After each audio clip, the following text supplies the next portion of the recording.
हरे कृष्णा पंडित देवदत्त मेरे को होस्ट बना देंगे?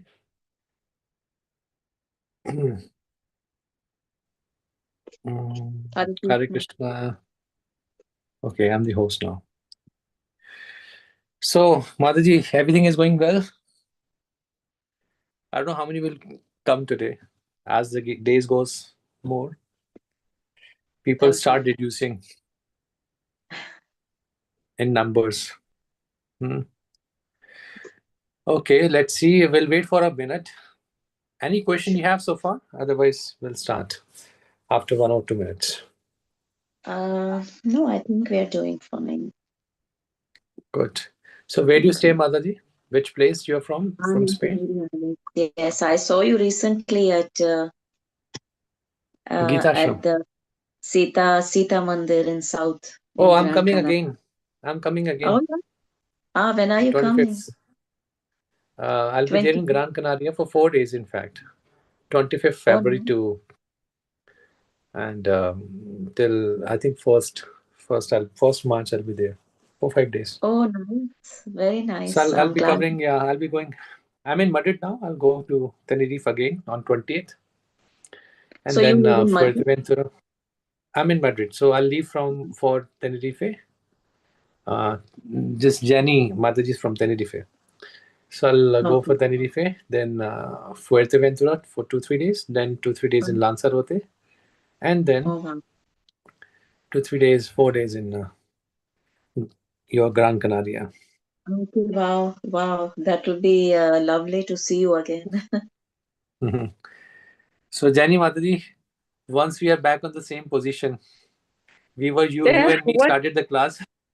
No, you and me started the class. Now we are left with you and me and one more student. What happened? Where's everybody?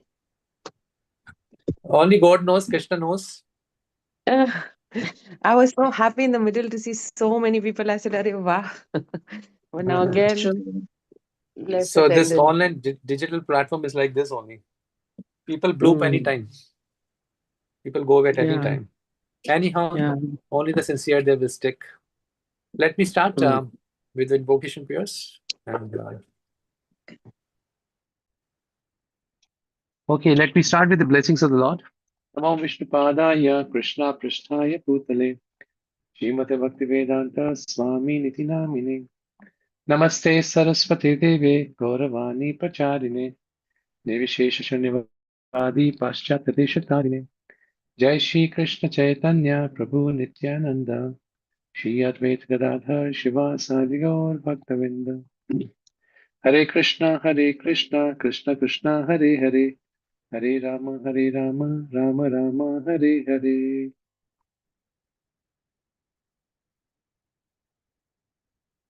So, any recollection from the past session, the last Sunday? Something that you can. What was dharma? We discussed about the dharma. We discussed about the dharma. What is the dharma? About hello. Hare Krishna. Yes, Hare Krishna. Sorry, we're late. To you. It's okay. It's okay. At least you came. Better late than never. Totally. So, Jenny, you were, tell us about the last session we did, discussion we did. So, we discussed about the dharma. What is dharma?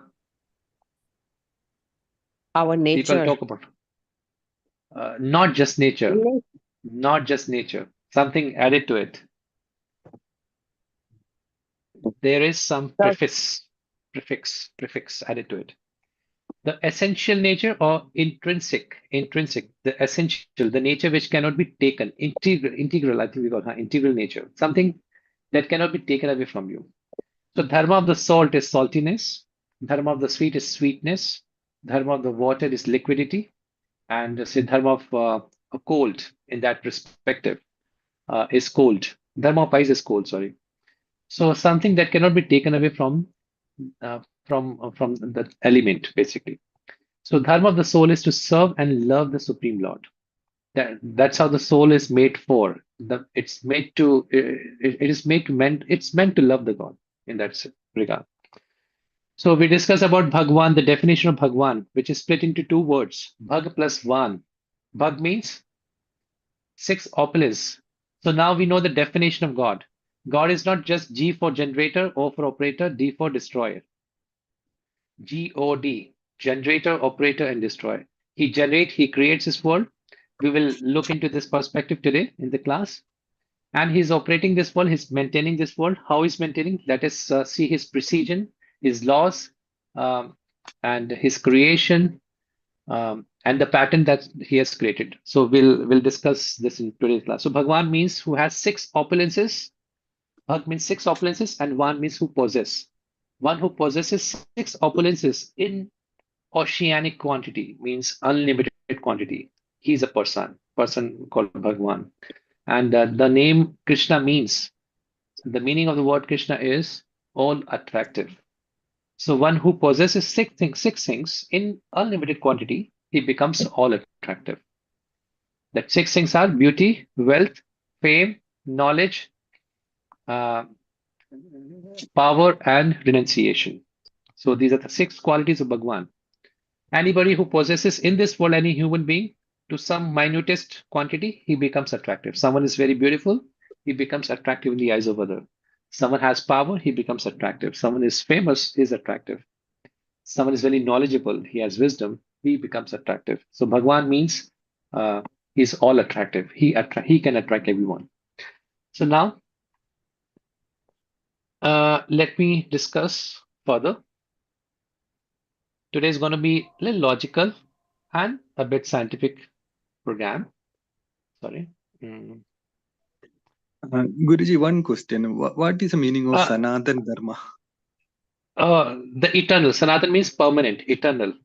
You know, eternal. Eternal means minus infinity to plus infinity. That's a mathematical concept.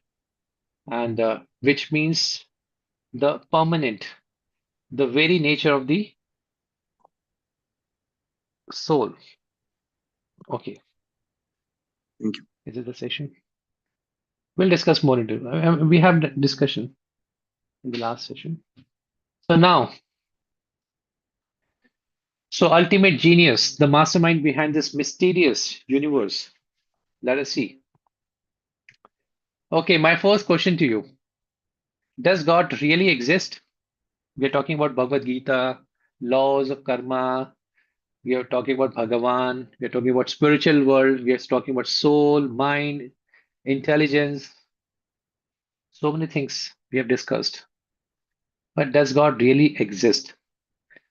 I would want you to take 10, 15 seconds just to think. Let me take your responses thereafter.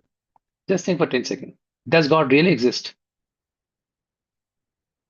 Let me become your devil's advocate. You know, it's one of the facilitation method where you give counter arguments. So I'll play that role, devil's advocate. So does God really exist? What makes you believe in God? Okay, Gita ji. Yes, God really exists, because the proof of that is that this body, we are functioning. This is such a, it's such a machine that we have, that even the medicine, the scientists, they cannot, how do you say, analyze it completely, 100%. And the fact we are breathing, I mean, even if we stop breathing, Is okay. for a few seconds. Is okay. Yeah. Is okay. The scientists, they are making research. They have made some progress in this regard. They have identified ascertained some part of the body, some mechanism, both on the macro and the micro level. But it doesn't. Okay, if God is there, let me. Can you show me God? Can you show me God? No, God is the energy that we all feel. He's the, like you said, he's the mastermind behind the way the universe is running. It's something Okay. like a country is run by the, the figures, the president, the prime minister, or whoever. It's Okay. this entire universe is running. That's the energy. That's Okay. what God The God is. is energy. Anybody has any other the argument. Does God exist? Some people say it's my belief, it's my experience, it's my intuition. There is some power. Anybody has any other response? Does God really exist? Does God really, really, really exist? Hmm. Or just God energy? Okay, you can contact that energy. Okay. Is God just an energy? Or some people say God is light. Some people say God is void. Nothing is God. Everything is nothing is everything. Everything is nothing. You heard this philosophy? It So could be called as a light, an energy, a powerful source, very we'll powerful. we'll There are we'll different discuss names for that. it. Is the Lord? We'll discuss that. The God is energy, or there's a one philosophy. I think it's the Buddhist. Everything is nothing. Nothing is everything. It's a void. Ultimately, it's a force. Some people say energy, experience, belief, my own experience, some power, some supernatural thing, some divinity, something, something, something. Something they cannot comprehend beyond their comprehension is God. Fifth dimension. Anybody else, or let us just proceed toward the session. So today we'll look uh, from the Bhagavad Gita, the evidences which Krishna has given, and scientifically proven evidences in the in intellectual world circle. So let me begin my discussion with the one verse of the Bhagavad Gita, and we will analyze through scientific research. It's going to be little scientific, something I can skip because some who doesn't have a science background cannot comprehend something, but let us see. So who creates and maintains this beautiful and harmonious? The word harmonious is very important here. In universe, we find some harmony. We'll see, look into this presentation today. So as we mentioned, the first class of this course, there are 5 things mentioned in the Bhagavad Gita. 5 things are soul, Ishvara, divinity, the God, the Prakriti, the material nature, and activities, karmas, and Kala. Kala is also there, but the connection. Connection is not there, but I'll define you how the connection is here. So there are 5 things: God, Kala, Prakriti, Karma, and Atma. Now, you see this triangle. The connection between us and the Lord, the soul and the Lord, or the divinity, God, Ishwar, whatever you call, our connection is of yoga. And Krishna has described 3 yogas: Karam Yoga, which means how to live in this world, Bhakti Yoga, how to love God, and third thing, Jnana Yoga, how to let go, learn to let go in your life. Don't take things very seriously. And the connection between us and of this material world is of karmas. We are in this world because of the karmas. We have such karmas and we have taken birth as a in a human body. So we are in the human body. So it is not that we are human beings and are having spiritual experience. It's a vice versa. We are spiritual beings and are having humanly experience. Complete opposite understanding of the world which they think of now. So we are human beings. We are not human beings. We are spiritual beings and are having humanly experience. We are having experience of this body in a, and again, the human male and female. Okay. Now, the connection between the Prakriti and the Lord is of time because the Lord creates creation at a proper time and annihilates after proper time. There's a time for the construction, there's a time for the destruction. So now in this session today, we are just explaining you or will just discuss, analyze the connection between Ishwar and Prakriti, this part of the Bhagavad Gita. So connection between Ishwar and Prakriti. Hope you can see my slides. Everything is clear to you on the slides, PPT presentation? Yes or no? It is visible to you? Yes, yes. Yes. So we'll discuss today, analyze today the Ishwar and the Prakriti part. How the Lord is maintaining this universe. So Krishna says in the Bhagavad Gita, Aham sarvasya prabhavo mata sarvam pravartate iti matva bhajante ma buddha bhava samanvita. Chapter 10 and the verse number 8. This is one of the Shloki Gita. In 4 verses of Gita, Krishna has spoken the entire message of Gita in a nutshell, in an essence. So this is the first verse of Chatu Shloki Gita. I mean, in 4 verses, Krishna has spoken everything about the Bhagavad Gita, the essence. What Krishna says in the first verse, I am the source of all spiritual and material words. Everything emanates, coming from me. Emanates means coming from me. The wise who perfectly know this engage in my devotion service and worship me with all their hearts. So it takes intelligence. Krishna is saying not the foolish, but the wise person knows this, that everything is coming from me and I'm the source of all the spiritual and material world.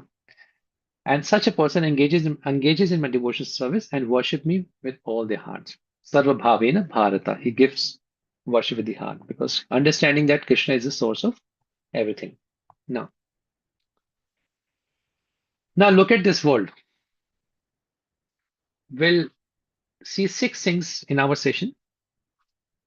Wherever there's the artistry, there has to be an artist. Wherever there's a beautiful organization, there has to be an organizer logically. And wherever there's a creation, there has to be a creator, designer, designer. Now somebody talked about Mataji Gita. Wherever there's an energy is sourced by an energetic. There has to be energetic. Who gives that energy? Energy is not automatic. We'll figure that out also. And wherever there are flawless laws, there has to be a lawmaker. Now, the first thing. Okay, we have beautiful paintings. These are all paintings, and they were painted by some painter. Mona Lisa, Leonardo da Vinci, famous painting. So just like for a painting, there's a painter. There's a real paintings. There's real pictures. Who is the painter? Any artistry implies that there has to be an artist. Now, there's a paper flower, rose. Valentine Day was here yesterday. And there's a real rose. And the real rose has delicacies, has fragrance, and shapes and forms. Better than the paper one. So who is the artist? Now,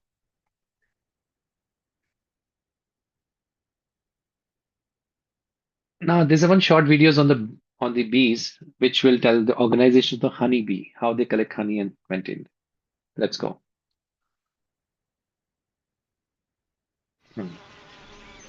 Bees are called social insects because they live and work together as a community. Thousands of female bees, called worker bees, live together in a hive with a queen bee. The queen bee was marked with a red dot, so we can see her better. The worker bees are all females, but they almost never lay eggs. Worker bees do almost all the chores in the hive. They gather pollen or nectar, guard the entrance, clean the hive, build the comb, make honey, tend the queen, and feed the larvae. They even fan the hive with their wings to keep it cool on a hot summer day. Okay, so there's an organization even among the small insect like honeybees. Now, look at this picture, this video, spider. God's organization in spider. Mathematician spiders.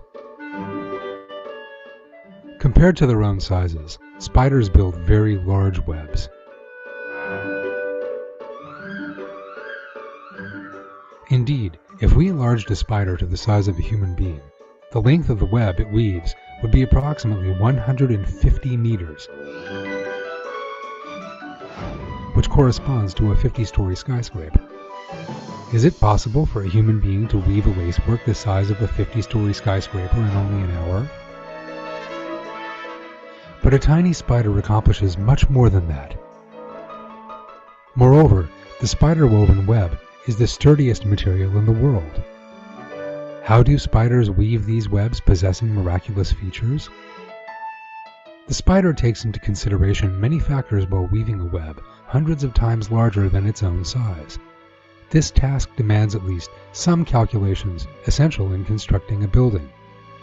For the accomplishment of this work, first the spider must draw a project like an architect, for a construction of this size, design, and sturdiness cannot be accomplished without an architectural project. Once the project is drawn, the spider must calculate the lifting capacity of each part of the web like an engineer, otherwise the web cannot remain suspended. In order to design such a web and make such delicate calculations, the spider must be more qualified than a college graduate. Indeed, there is not a university that provides education to the offspring. Following their birth, they begin to produce silk, weave web. So there's an organized spider's web, and the intelligence is given by the Lord to construct such a beautiful, in a beautiful way. So any organization implies there's an organizer. The organizer has given such intelligence to the smallest insect. So likewise, we see beautiful things in this world created by man. We have sleek cars, someone manufactured it. We have trendy computers. We have elegant watches. We have Eiffel Tower, skyscraper buildings. Someone built it. The sculptures, someone carved it. Any creation implies there has to be a creator. Shouldn't this universe have a super intelligent creator too? Now let us look at the creation. Okay. The Sukova seed, the seed of the tallest and the biggest tree in this world. And the diameter of the tree is 29 meters and 84 meters of height. Such a big tree coming from a small seed. Who's the creator? The giant tree is packed in a tiny seed. Even the whole van can come through it. So that's a height. Now, so we have Intel chips made by Intel, and then we have a brain. So the human brain can store more information than all the libraries in the world. That's a one video on the brain, brainology.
So the human brain, such an amazing thing.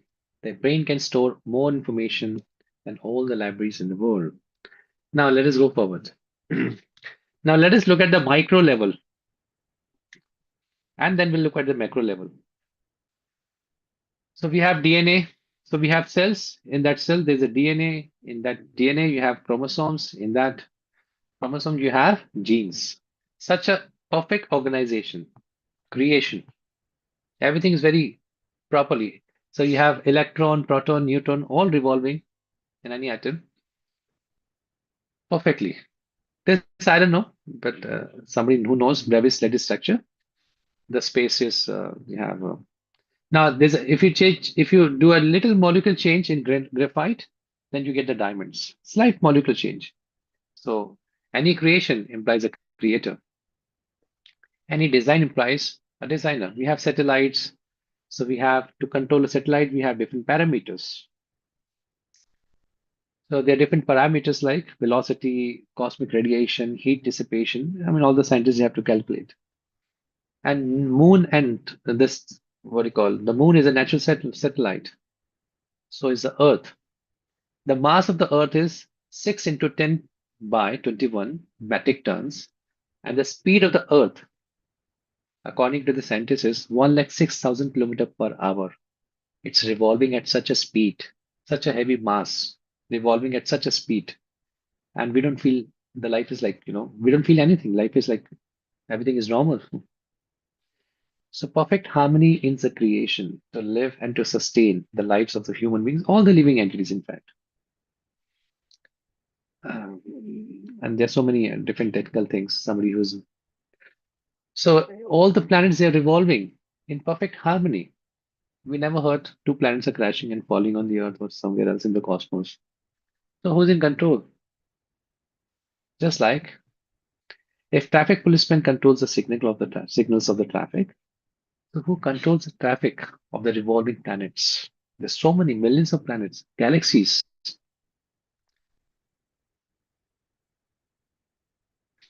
Now we have one video, Fibonacci.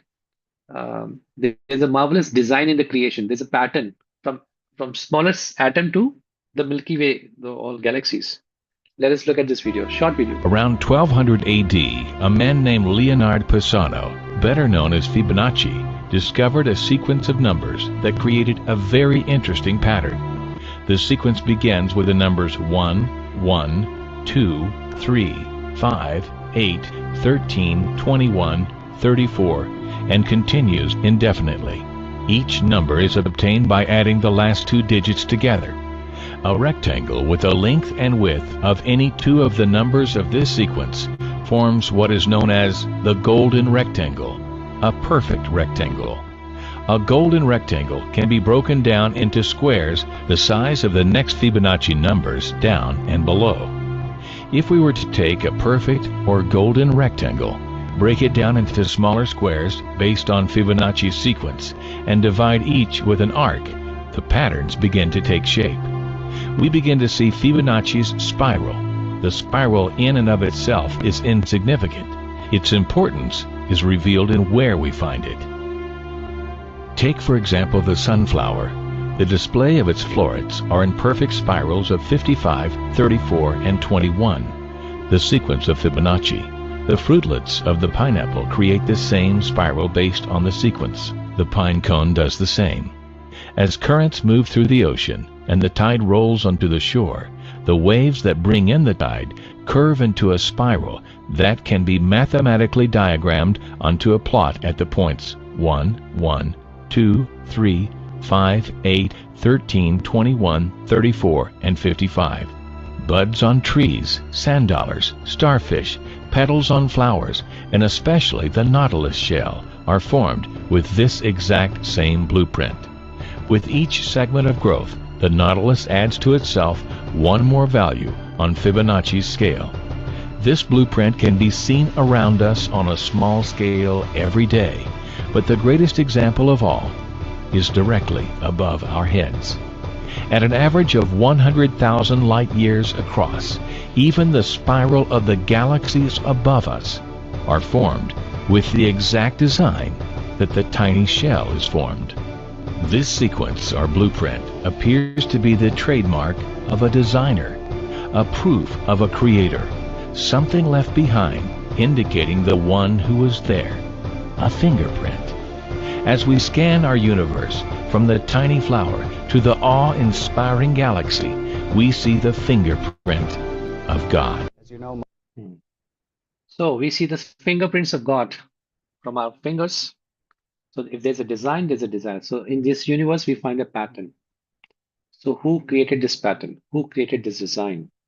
It has to be designer, supreme intelligence. Now the sun is 1.3 million times greater than this, bigger than this earth. And the energy by the sun, let us see.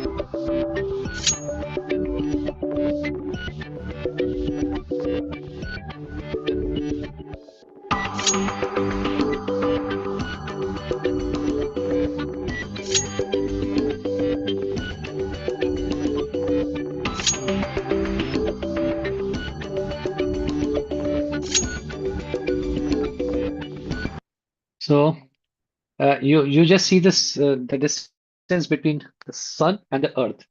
The scientists, they claim that the sun is 1.3 million times bigger than the earth, and the speed of the earth we discussed 1,06,000 kilometer per hour. The scientists, they say if the earth moves an inch, 1 inch from its axis, either the whole earth will be burned to ashes or it will be frozen. Such precision, even an inch, such a heavy mass, revolving at such a speed. Inch is nothing insignificant, something in comparison. But such a precision we find in this universe and harmony to live and sustain this world. Either will be burnt or will be frozen. So sun is exactly at such a distance we feel a proper warmth and coolness. So energy emitted by sun per second is the amount of energy consumed by human race throughout the entire history. It says it can meet the current requirement of 5 lakh years. In 1 second, our sun produces enough energy to meet the requirement for 5 lakh years. That is the sun. So now, wherever there's an energy, if a stone from your window hits your TV screen, you will ask who supplied energy to the stone. So behind the energy, God is not just the energy. Behind the energy, there is a energetic person who throws the energy. That's the logic. So the point is, who is supplying energy to the sun? So wherever there's an energy, there's an energetic. Now there are periodical tables. This is too technical. Let's go forward. We find some laws in this world. Laws of physics, laws of optics, law of gravitational force, the Newton, the apple fall, and the law of thermodynamics. Very flawless universal law we find in this universe. Who created the laws? Wherever there's a law, there has to be lawmaker. Law doesn't drop from the sky. There has to be a lawmaker. So both on the micro level and the macro level, precise laws of mathematical accuracy governs this principle, the pattern, Fibonacci pattern. So many laws, gravitational force, common thing. So flawless laws means there has to be lawmaker. Now, I think we are at the end of session. Someone is beautiful in this world, someone is ugly, someone is very handsome, someone not handsome, someone is very rich, someone is a poverty-stricken, someone is an intellectual doctor, someone is a laborer. So who decides this? Everything by chance? Which we choose our degree kind of course we want to pursue. Certain things we have in our hands. We can choose a job, certain jobs. We choose our spouse, we choose a car, we choose an apartment, but we don't choose our parents, where we will take our next birth. We can't choose our parents. Now, we can choose a face shape. There are 8 billion people on this earth, human beings, and everyone's face is different. Everyone has a different face cut. There is few exceptions, but generally, everyone's face is different. Who designs such faces? If there's a design, there's a designer. They're diamond, they're hard, they're square, round, long, oval. Different kinds of face cuts. 8 billion only of the human beings. Even among if you count the animals, all the other living, there are more billions. So our intelligence and the supreme intelligence, who chooses and on what basis? Is it by chance? So it is already shown in the world of matter, physics, chemistry, thermodynamics, and so forth. They follow defined laws. The science is all about the laws, statistics, facts and figures. How can then our birth, beauty, intelligence be random events? Now, Krishna says in Bhagavad Gita, the law of karma. Karmana deva netrena jantur dehopapattaye sriya pravishta udaram unso retaka nashaya. That is mentioned in the Bhagavatam. Krishna says particularly this verse. Under the supervision, the watching over of the Lord, under his watch, under the supervision of Supreme Lord, and according to the results of one's work, the karmas. There are two things Krishna described further. Next verse. desires and work, the karmas. One is awarded a kind of a new body after this body. Not that will extinguish, will finish after this birth. No, will remain alive somewhere in some body. So the flawless laws means there's a lawmaker. Now, there are many scientists, they believe in God.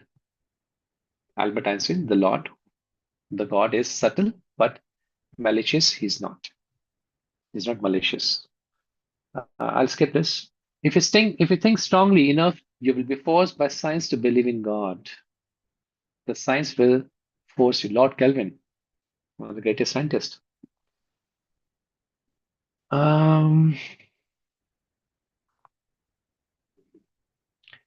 Isaac Newton, law of gravitation force.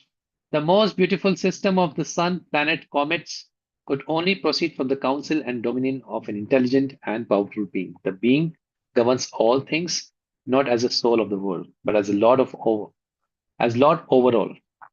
And on account of his dominion, he is to be called Lord God, universal ruler, the greatest of the scientists.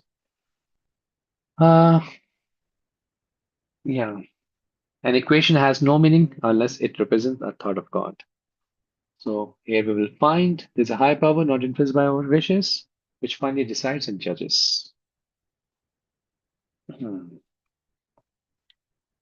So different scientists had their testimonies on God. So let me conclude with this one statement of Bhagavad Gita. Krishna says in the Bhagavad Gita 7th chapter, Mata Paratam Nanya Mata Parataram. There's nothing higher than me. Kinchit Asti Dhananjaya Mai Sarvam Vidam Proktam Sutre Manigana Iva. O Arjuna, everything rests upon me as pearls are strung on a necklace. The thread cannot be seen. The binding force is Krishna, the Lord. We can see the pearls, but amongst the four, the thread is not seen. But everything rests upon me. He's a binding thread of this universe. So everything rests upon me. This is what Krishna says in the Bhagavad Gita. So our concluding verse. Let me finish with this. Hope it was good brain teaser. So to look at the creation of the Lord, both at the micro and the macro level, it was more of the video session today. Whatever I could gather from here and there, just to give an idea of the patterns, the laws on the micro and macro level, DNA, chromosome, genes, cells, atom. So there's a perfect harmony. There's a perfect design in all the creation of the Lord. Any question on that? Any I have a comment? question. Hare Please. Krishna. I don't understand how karma and choice can live collaterally. Some things that happen to us, we result to karma. Suffering, we result to karma. But at the same time, how can we say that we have a choice in everything? Yeah.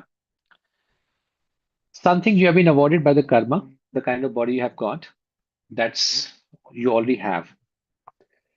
I can discuss more in detail, but in a nutshell, I can give you an answer. You still have a free will, independence all the time.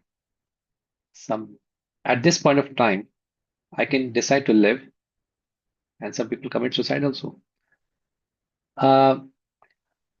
Karmas has a lot of amount of impact on your actions, what you will do, but still there's a still minute amount of intelligence or the free will is allowed to you.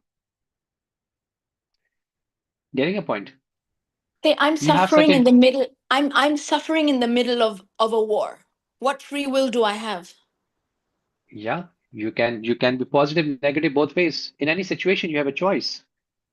If you have But a that's choice a mental choice. make, That's not a physical choice. I can't choose to escape. I can't choose to run away. I can't choose to save my family. I can just choose to chant and pray, but well, according to Shastras, the point that you're making, it's very subtle, to be very honest. But the Shastra talk about the scriptures, or Krishna talks about this, the karma and the desire. It's always a question, always a question. The karma and the desires, they're so interlinked. It's very difficult to differentiate. Is it because of the karma or my desires? And this is what precisely Krishna says in the Bhagavad Gita. Ali, I was trying to give you some vague answer, to be very honest. So you right on the nail. Krishna says, the intricacies of the karmas are very hard to understand. This is my desire, free will, or this is my karma. Sometimes you don't have free will. Sometimes you have free will. Sometimes you don't have. Even you have free will to choose for physical things. Sometimes you don't have. You're taking one extreme situation, a war or something. So what Krishna gives as a conclusion in the Bhagavad Gita 4th chapter, the intricacies of the karmas are very hard to understand. Which karmas is giving me which reactions, whether do I have a free will or not, or whether I have any choice or not, very hard to ascertain. So from the Krishna's perspective, is also very hard to understand. Only he knows your karma and desire. But in the Bhagavad Gita also, the 18th chapter, Krishna says, I have given this free will as well. Vimrash etak asheshina yatachasi tatha kuru. So Krishna says at the end, so Arjuna, I've given you all Bhagavad Gita knowledge. Now you have to decide whether you want to fight or go back. That's a free will. And then Arjuna responded, no, I'll fight. That's a free will or using the free will of independent choice of Arjuna that I wanted to fight. So we have free will also. We have our karma also. Sometimes the connection is too subtle, very hard to differentiate. Sometimes it is there. But Krishna has given in general the free will to everyone. And the life is all about choices. Which university you will choose, where you want to go. And it's not which university you will choose, it's which university will accept you. Sometimes you don't have a choice and you don't get into any university. Obviously. And then we say, Among this, and then when that happens, we result to, oh, it wasn't meant to be, or my karma isn't, then when things don't go our way, given the choice, we always result it to, it wasn't meant to be. correct. Sometimes the choice and the karmas are very narrowed, too interlinked. Sometimes they're not. Sometimes you have choice in your life. Sometimes you have, sometimes you don't have. So sometimes the karmas and the desires are very different, very difficult to ascertain. Sometimes you can. Even Krishna says it's very difficult. Krishna is very frank about this. It's very difficult sometimes. Is it because of my karma? Yeah, or because of my freedom? Sometimes you don't have freedom. You just have to bear it. So this is very nuanced, or I would say very subtle aspect of the knowledge. Was going through, has to rack his brain for this. But the the ultimate point is to finish your karmas in this world. No more death, no more birth in the next life. Certain karmas are very complicated to understand, but very complex to understand. Why am I going through? What is the point? What is a repercussion? What is the end point? How long will it go? So truly said, Madaji, I would say, I agree with you. Some things are very much mixed up with the karmas and the desires. Some things are separate as well. Thank you. Krishna admits this difficulty in the Bhagavad Gita. Something you cannot differentiate, something you can. So in the Bhagavad Gita, both sides of extremes are there.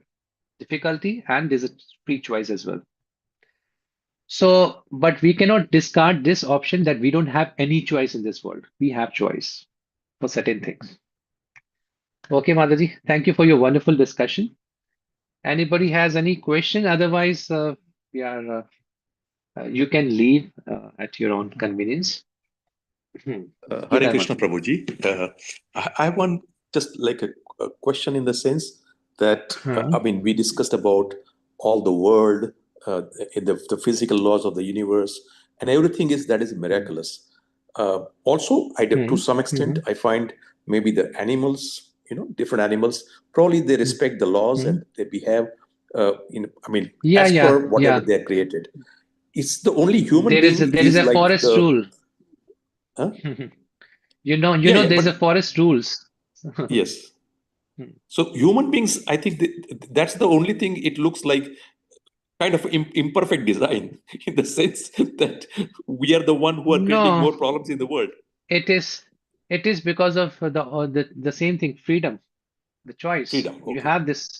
You have this prerogative as a choice. in this Okay. privilege as making choice in this world, Yeah. which is given to you. And when we have the spiritual knowledge, how the Lord created this world, for what purpose, and how to use the facilities of this world, then we can make better choices of this world. And the whole exploitation of ecosystem is because of the wrong choices that we're making, how we are using the ecology around us. Okay. Uh, Yeah, but Geeta like Matari, your last. one of the Sorry. thing happens here, like the other lady was mentioning, is that as far as we are concerned, we are actually at a very lower level in the power game, right? There's the people who have more power, economic power, or like muscle power, whatever we can call, they are playing all the games, and sort of like we are most of us are like the victim of the situation, the system.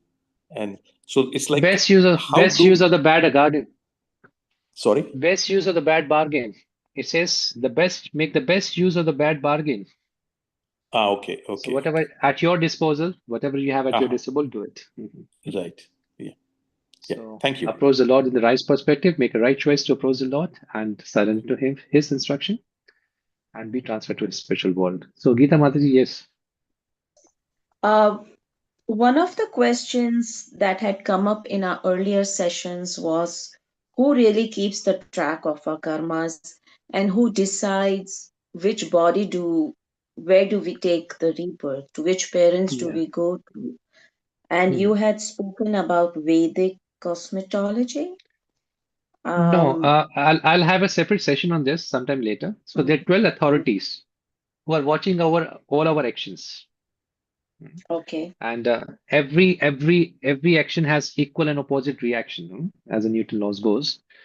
So everything has been noticed. So just like night is, we'll have 12 authorities. They have been assigned this role to witness the activities of each human being. So that supreme intelligence is there, watching us over, which we name it as laws of karmic authorities, you can say. So they are watching over your thoughts, your deeds, everything. So especially in Kali Yuga, okay, we'll have a session on this because it might create half knowledge will create more confusion. Sure. Thank you. So there's an authority which is the Lord has designed the system. See, in this world also, sometimes you see the reaction is given instantly.